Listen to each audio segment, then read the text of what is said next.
जय जगन्नाथ जय Shriram. Welcome to heart of education YouTube channel.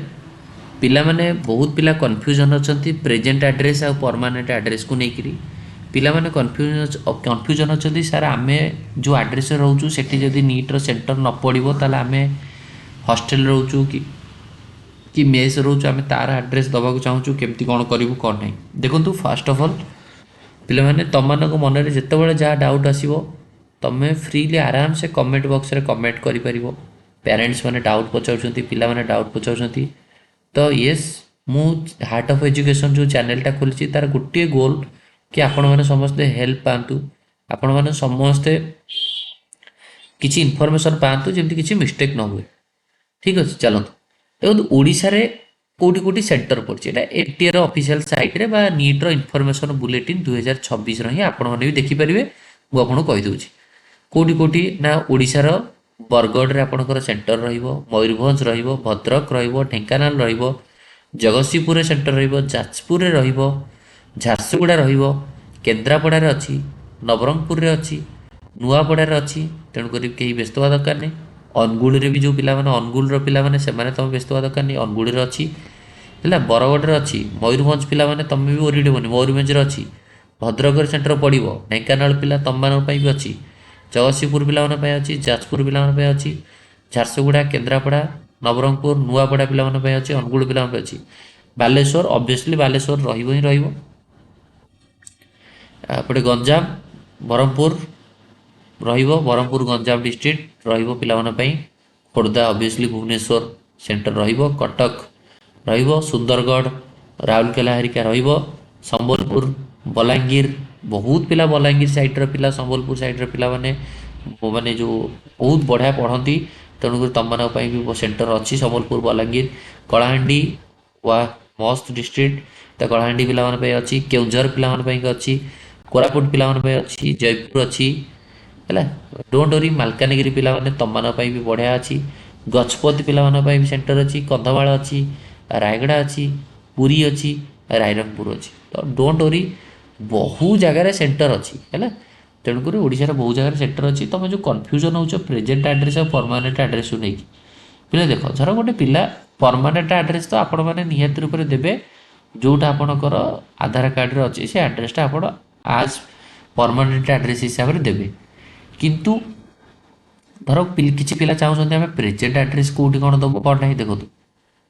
Present address आपड़ धर गोटे पिला भुवनेश्वर रही पढ़ुची तो सी भुवनेश्वर प्रेजेंट एड्रेस दबाक चाहूँगी प्रेजेंट एड्रेस से दब तार गोटे प्रूफ आपण पाखे थी दरकार प्रेजेंट एड्रेस से जगह आप रोच प्रूफ कौन अच्छी सो प्रूफ हिसाब से आप कौन दे पारे जो रोच प्रेजेंट रे से जगह आपणकर कौन अच्छी आप आधार कार्ड हिसाब से जदि से जगह तो आधार कार्ड आप नथिबो गोटे पिलार घर फॉर एग्जांपल कोरापुट से रोच भुवनेश्वर रे तो से जो रोच से तो आधार कार्ड रे तार परमानेंट एड्रेस प्रूफ थी प्रेजेंट एड्रेस प्रूफ नथिबो ड्राइविंग लाइसेंस जदि से पिलार अच्छी ड्राइविंग लाइसेंस जदि से ड्राइविंग लाइसेंस प्रेजेंट एड्रेस थी हो पार भोटर आईडी जदि थी हो पार मोस्टली हॉस्टेल पिला हॉस्टेल रोचे हॉस्टेल भोटर आईडी कुआड आसो ड्राइविंग लाइसेंस कुआड आसो पासपोर्ट कुआड आसो तो तुम ये इलेक्ट्रिक बिल हिसाब से देपर फास्ट कथा हूँ जो हॉस्टेल तुम रोच से हॉस्टेल इलेक्ट्रिक बिल देपर कि कौन कोचिंग इंस्टीट्यूट जो पढ़ुच सी जब इलेक्ट्रिक बिल तुमको दे पारती से इलेक्ट्रिक बिल हिसाब से तुम देपर वाटर बिल हिसाब से देपर कि टेलीफोन बिल जब किसी लैंडफोन यूज करते टेलीफोन बिल हिसाब से देपर कारण इलेक्ट्रिक बिल वाटर बिल ए से जगार आड्रेसटा थाए जदि से जगार कि पिला जदि कहार बैंक पासबुक हेरिका अच्छी से जगार से एरिया ब्रांच जदि से एरिया बैंक रे तुम अकाउंट थिले ही तुम पाखे पासबुक थी से एरिया पासबुकटा आ से एरिया पिला कोचिंग पे आसुँच माने तो ऑब्वियसली बैंक माने आपंकर से जगह अकाउंट नथिबो तेणुक आप इलेक्ट्रिक बिल वाटर बिलटा को दे पारे आज ए प्रूफ हिसाब से तेणुक जदि नाई ताल आपणकर जो जगह आप आड्रेस देवे माने बुझीपार तो जो जगह आपंकर आड्रेस थी फाइनाली आपन को सही जगह को ही जाइए एग्जाम दबा को पड़ो कारण से मैंने प्रेजेंट एड्रेस परमानेंट एड्रेस हिसाब से आपको देवे बोली लिखिं तापर आपण भी जो तुम मैंने पिले फर्म जो फिलअप करुच से सिटी बोली तुम गोटे दौच कौ सिटी तुम एग्जाम देवा चाहूच तो मे भी से सिटी हिसाब से भी आपको दे पारती जदि जो सिटी तुम एग्जाम देवा चाहूच जदि से सिटी आपको एग्जाम दे पारती ତ ଆପଣ ମଷ୍ଟଲି ହେଉଛି ଯେଉଁ ଜାଗାରେ ଆପଣ ରହୁଛନ୍ତି ପ୍ରେଜେଣ୍ଟ ଆଡ୍ରେସ୍ ସେହାର ପ୍ରୁଫ୍ ହିସାବରେ ଆପଣ କ'ଣ ଦେଇପାରିବେ ସେଇଟା ହେଉଛି ଇମ୍ପୋର୍ଟାଣ୍ଟ ପଏଣ୍ଟ।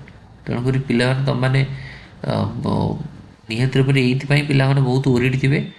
ତ ମୁଁ ଏଇ ସିଚୁଏସନ୍ଟା ତ ମୁଁ ଦେଖିକିରି ହିଁ କହୁଛି ଯଦି ତୁମ ପାଖରେ କିଛି ସେଇଭଳିଆ ଇଲେକ୍ଟ୍ରିକ୍ ବିଲ୍ ୱାଟର୍ ବିଲ୍ ଏଗୁଡ଼ା କିଛି ମିଳିପାରୁଛି ତାହେଲେ ଆପଣ ଦିଅନ୍ତୁ। ବୁଝିପାରିଲେ? ତ କିଛି ଅସୁବିଧା ନାହିଁ।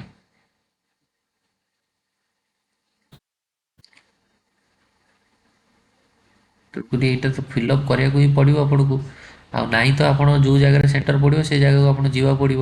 ଆଡ଼ମିଟ୍ କାର୍ଡ଼ ବହୁତ ଦିନ ପୂର୍ବରୁ ଆପଣଙ୍କର ବାହାରିଯିବ, ମେନସନ୍ ବି ହେଇଯାଇଛି ଆଡ଼ମିଟ୍ କାର୍ଡ଼ ବାହାରିଯିବ। ତ ଆଡ଼ମିଟ୍ କାର୍ଡ଼ ଯେବେ ବାହାରିବ ତୁମେ ସେଇପଟରୁ ନିଜେ ରେଡ଼ି ହେଇକିରି ତୁମକୁ ଯିବାକୁ ପଡ଼ିବ, କିଛି ଆଉ ବାଟ ହିଁ ନାହିଁ। ଯଦି ଗୋଟେ ଜାଗାରେ ଆପଣଙ୍କର ପଡ଼ିଗଲା, ଯେଉଁ ଜାଗାରେ ଆପଣ ଚାହୁଁଛନ୍ତି ସେ ଜାଗାରେ ସେଣ୍ଟର ନ ପଡ଼ିଲା, ତ ଅବଭିୟସ୍ଲି ଆପଣଙ୍କୁ ଯେଉଁଠି ପଡ଼ିବ ସେଇଠି ଯିବାକୁ ହିଁ ପଡ଼ିବ।